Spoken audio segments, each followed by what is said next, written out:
Cleo is a brave girl today. I found a really weird-looking lizard. Want me to show it to you?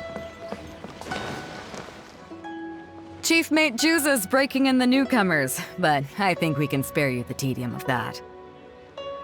After this, the new crew members will be arranged into 2 teams for more specialized training, according to their own aptitudes and the needs of the fleet. One team will learn comprehensive survival skills, including maritime emergency rescue, marine meteorology, psychological counseling, and so on. They will serve as the support team for the fleet, ensuring safe navigation. That's why we call them the Shield of the Crux.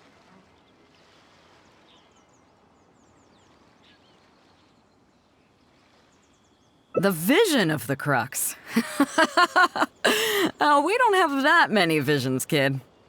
As one might expect, we call the other team the Spear of the Crux, because they'll be learning about naval warfare. They'll make up the armed portion of our crew. Also, they're responsible for handling the fleet's cargo deals. So, what do you think? Which team is for you?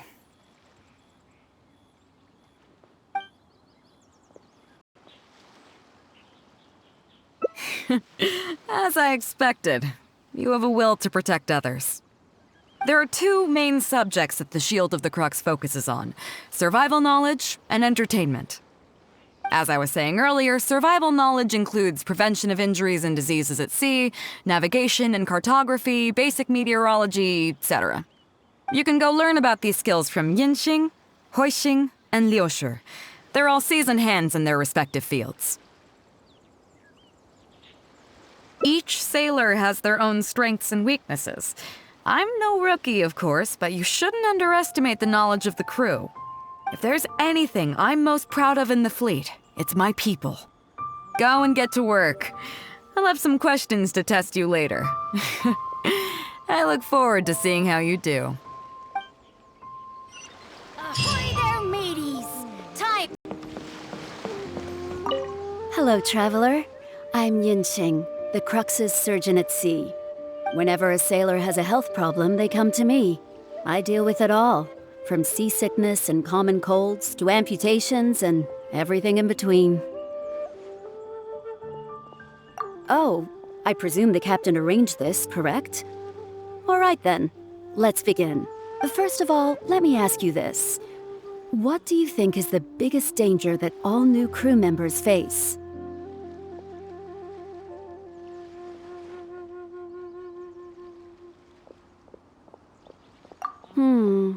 That can certainly be a problem at sea, but it's not the biggest danger. The most dangerous thing for a newcomer is to underestimate the dangers of life at sea. Oh, I have seen many new crew members who see themselves as young and fighting fit and have no regard for safety. They think that since they are tough enough to look after themselves on land, they'll be fine at sea as well. Those are the ones that always end up in the sick bay. Everyone should know that being a sailor, especially on a long voyage, is a brutal job in an unforgiving environment. We have to face malnutrition when we're short on supplies, all kinds of injuries and diseases that the harsh ocean weather can bring, and even the psychological problems that can arise due to isolation and the lack of entertainment. To make things worse, the lack of medication and treatment options at sea can result in even minor health problems becoming serious, or even fatal. Oh, you probably thought I was joking, right? Well, that's not surprising. Most newcomers think the same way. But hopefully you now realize that with a little extra precaution, a lot of these things can be avoided. Well, I think that's enough for you to think over for now. Is there anything else you would like to know?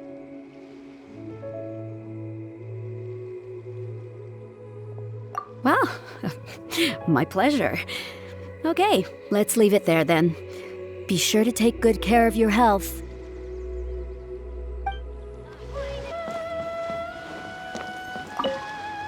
Sorry about earlier, traveler. We were so caught up on getting you to join the fleet that we didn't notice we were going a little overboard. Good thing the captain stepped in. Well, in that case, you have come to the right person. I'm not just blowing smoke. You're looking at the most talented navigator in Liyue Harbor. I'll start by introducing some chart reading essentials for new sailors. Feel free to interrupt if you have any questions. Let's start with what to look for when you get a set of complicated charts. First, you should always look at any indicated shorelines, islands or reefs, water depths, hydrological conditions, and other hazards. With these features in mind, you can answer the basic question of, can I chart a safe course through this area?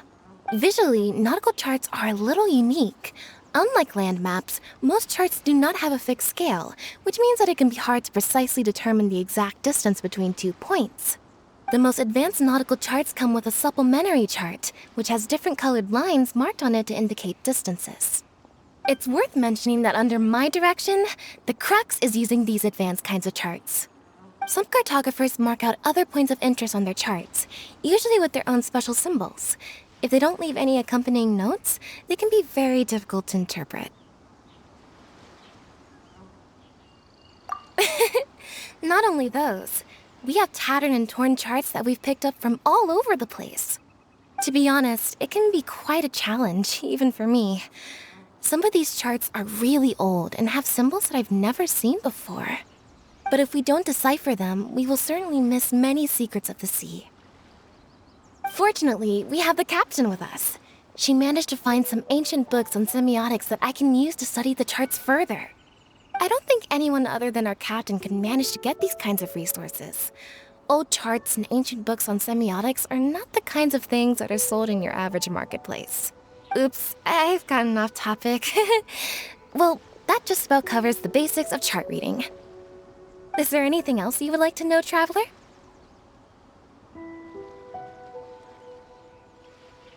My pleasure. A friend of Captain Beidou is a friend of mine.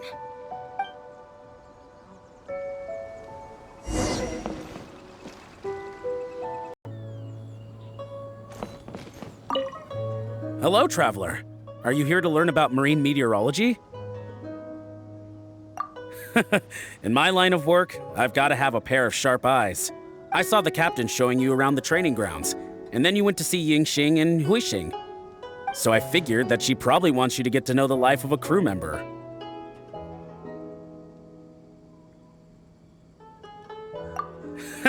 Okay, let's get started. First, I'll introduce you to the basics of meteorology. Marine meteorology basically means keeping tabs on the weather as well as other ocean phenomena, so things like sea fog, storm surges, water spouts, and so on. These are all potential threats to safe navigation. Luckily, whatever weather might be coming up, there's always some kind of sign that gives it away in advance. Take water spouts, for example. They're caused by high-speed rotating winds on the surface of the ocean. They can engulf large ships and do immense damage.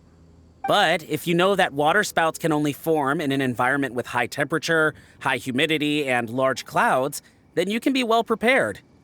You will be even more alert if you also know that the presence of winds blowing in opposite directions, with a significant difference in speed, is a direct precursor to the formation of water spouts. And most importantly, if you spot a small white vortex emerging from the clouds, you should immediately notify the crew to steer clear of what's ahead. So there you go.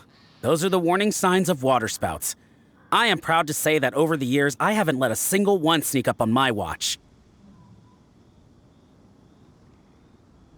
I've got to confess, I learned almost everything I know from the captain. All the stuff about meteorology that I just told you about, she's the real expert. Do you know the small fishing village next to Wangshu Inn? I heard that when Captain Beidou was a kid, she worked there fishing. Later, she made her way to the harbor where she struggled to make a living. Growing up in an environment like that, it's no wonder she knows everything about the sea. When I first came on board, I lived every day wallowing in doubt, wondering if my former career as a sailor was all just a waste. But as I gradually learned some new things and became more experienced, I finally realized what makes the Crux so great. After all, not every fleet has the uncrowned Lord of the Ocean as their leader. I feel lucky just to have joined. Find me anytime if you want to know more.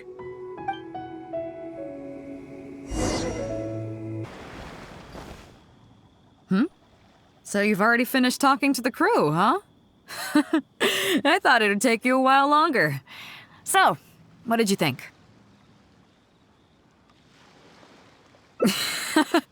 There's that modesty of yours again. I didn't think I'd ever hear the word difficult come out of your mouth. Come on, let's get on with it. First of all, life on the sea isn't always plain sailing. Injuries and illnesses happen all the time. But what is the single biggest danger facing crew members?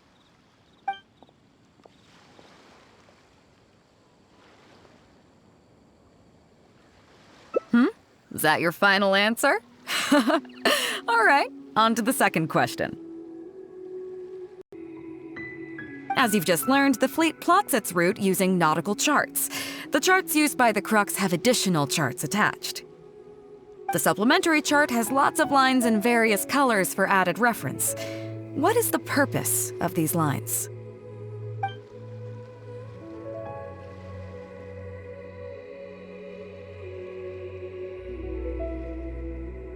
Okay, interesting. Now, last question.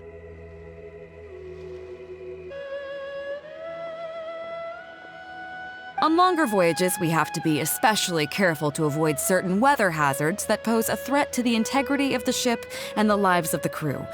For example, waterspouts. So my question is, how can we reliably predict waterspouts so we can avoid them?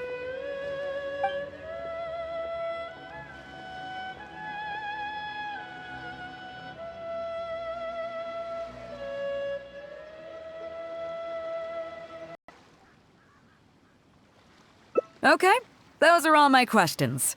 Do you want to know how you did? I gotta say, each time I think I've wrapped my head around how great you are, you surprise me with something new. You got them all correct. They weren't the most difficult questions, but they weren't ones you could bluff your way through either. You've clearly been paying attention to my crew. Okay then, now it's time to apply that endless talent of yours to learning some new recreational activities.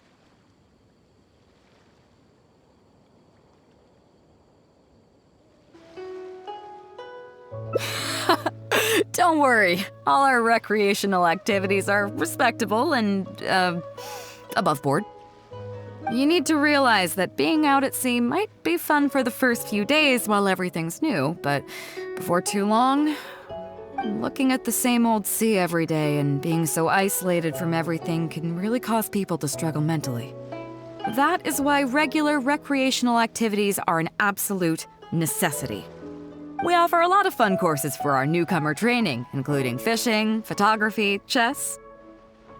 Oh, and thanks to Kazuha, these days we also offer poetry and music appreciation, as well as communal wind listening. Each newcomer has to participate in at least one, so that they've got some way of keeping themselves occupied at sea further down the line. Of course, if you'd prefer wrestling sea monsters with your bare hands, that can be arranged.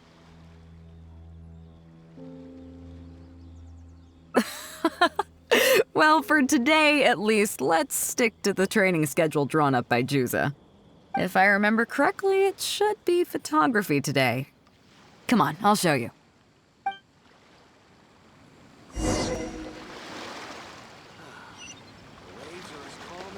What's going on? Da, da, da.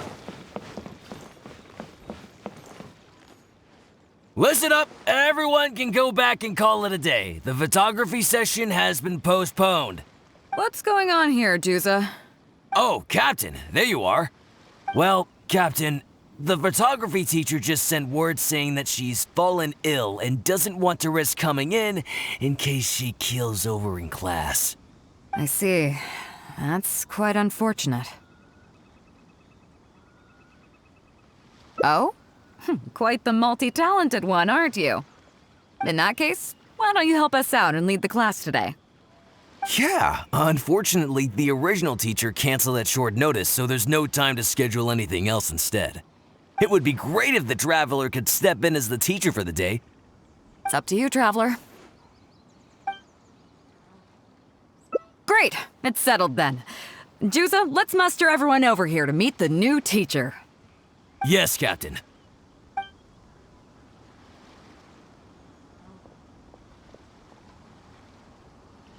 Okay, that's 1, 2, 3. Oh, that should be everyone. Take it away, traveler. Oh yeah? What's that?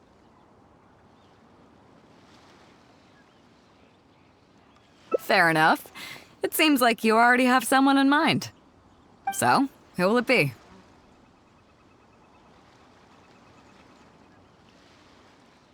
Me? Well, we could do that, or... Stone Forest looks extraordinary today. It'd be a pity to not capture the scenery for posterity. So how about we snap Stone Forest for today's class? Then there'd be no need for a model. Come on, Captain. We talked about this. The photography class is supposed to be portrait photography. Have you forgotten?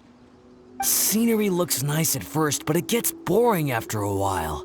I bet it'd keep the crew more entertained if we got them learning portrait photography so they could record moments in each other's daily lives. Those were your exact words, Captain. Were they now? Strange. I don't seem to remember anything about that. Well, then in that case, how about Huixing? I bet she's perfect for the camera. Or Fuzhong. Or Mora Grubber. Even little Yue. Seriously, Captain? Little Yue? You're just trying to wriggle your way out of this. This isn't like you. You are the captain, after all. Of all of us, you're the best suited to being a model. I agree. You were the one who invited the traveler to be the teacher, so you should cooperate, Captain. Besides, Captain, you've never had your photo taken. It's high time you got one. You know, a heroic and striking kind of picture. We can even use it to promote the fleet during recruitment. Real funny, guys.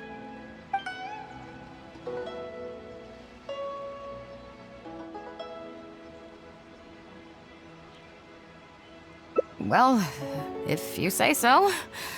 I'm not one to spoil the fun. So, what do I do now, traveler?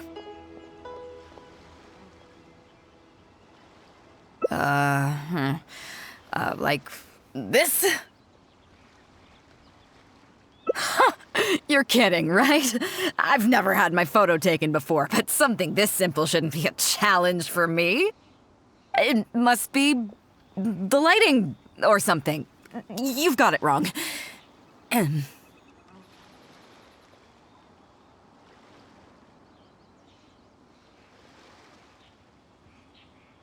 I never said that.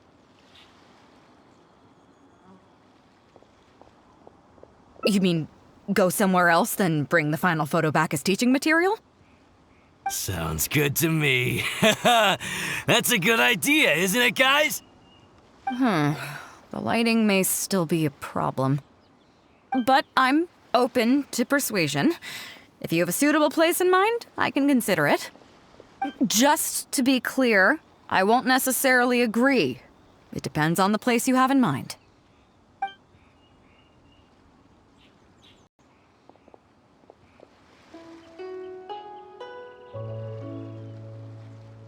The fishing village near Wangshu Inn? That place is deserted now, isn't it? How do you even know that place anyway?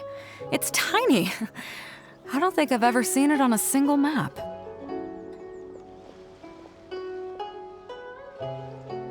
I'm surprised that you'd remember such a trivial detail. He's right, though. I did live there for a while. And now that you've mentioned it, it's given me the urge to go back and take a look around. Well then, let's go. We can take this opportunity to pay my old home a visit.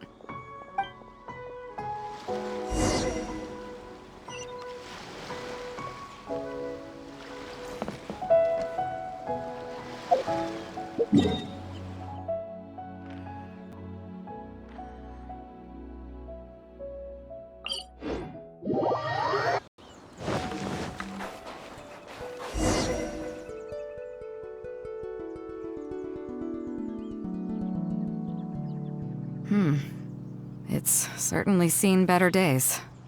It was never that impressive, but at least back in the day, it was a lively village and home to several families.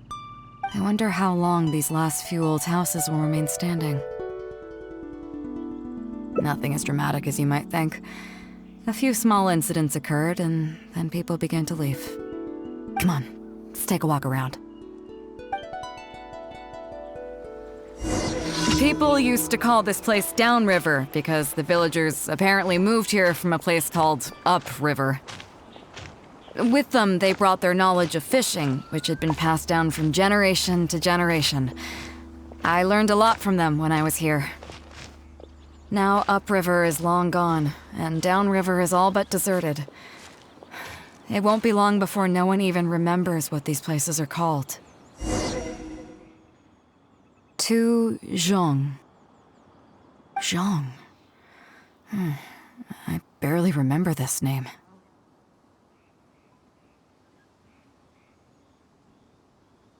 You're right. I was only about 5 or 6 years old when I first arrived here. I was homeless and had to wander around the streets. I remember finally managing to find half a rice bun, but then a stray dog jumped out and snatched it away from me. Half a rice bun was not something I was willing to give up so easily at the time, so I chased it all the way to this neighborhood. Then a few fishermen saw us running and stopped me. They were kind enough to give me some food. Seeing me stop, the dog also stopped running. But straight away it keeled over and never got up again. Maybe it was too tired, or maybe it had starved to death. I went over and saw that the dog still had the half rice bun in its mouth. It didn't let go even at the very end. Poor thing. Had I known the dog was so weak, I would have let it take that half rice bun. I could tell they were wary of me at first. I was the dirty little kid who had just chased a dog to death over some scraps of food. But I got lucky. The village chief took pity on me and brought me to their home. That's how I ended up staying here.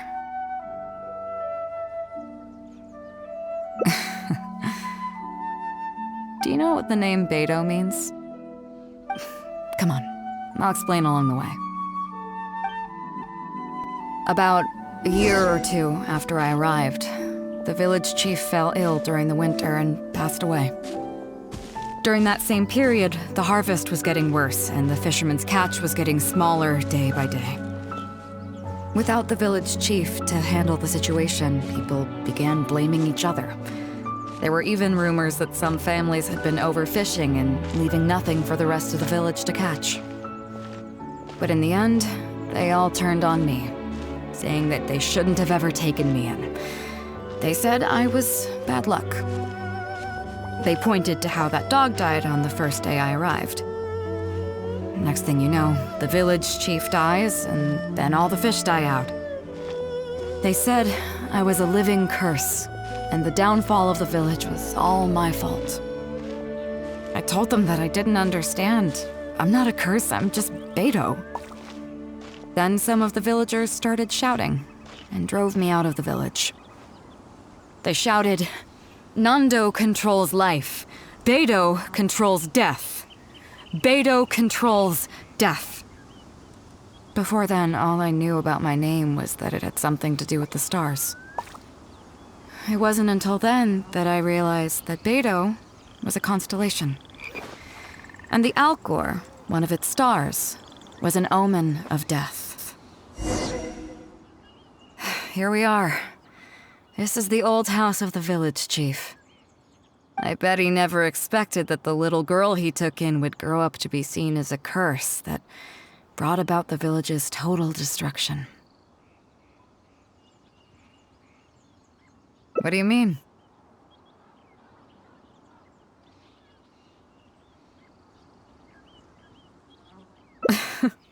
Is that all?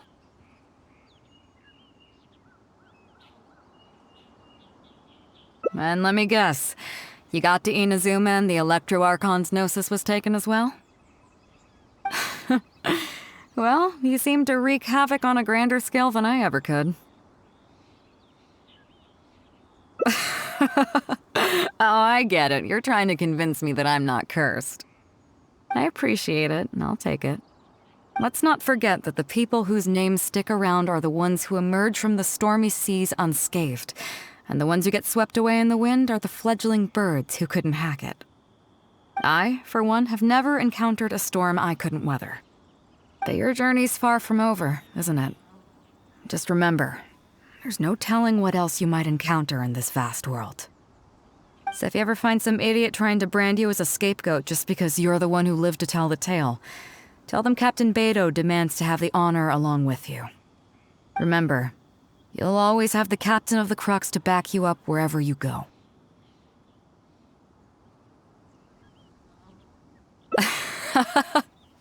Two cursed scapegoats banding together for survival.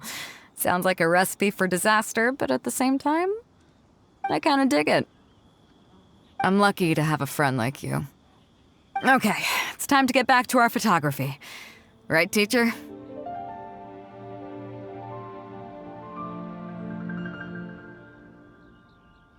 Come on, let's not waste any time. Get it done while you can before I change my mind. So, do I need to strike a pose?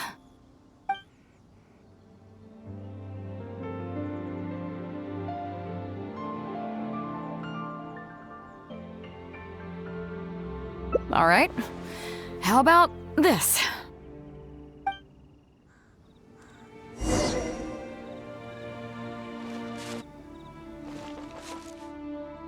So, is it done yet? Please don't tell me that it looks weird. Show me.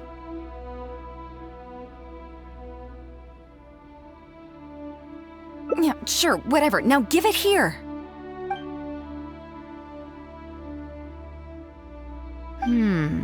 Yes. I see. All right.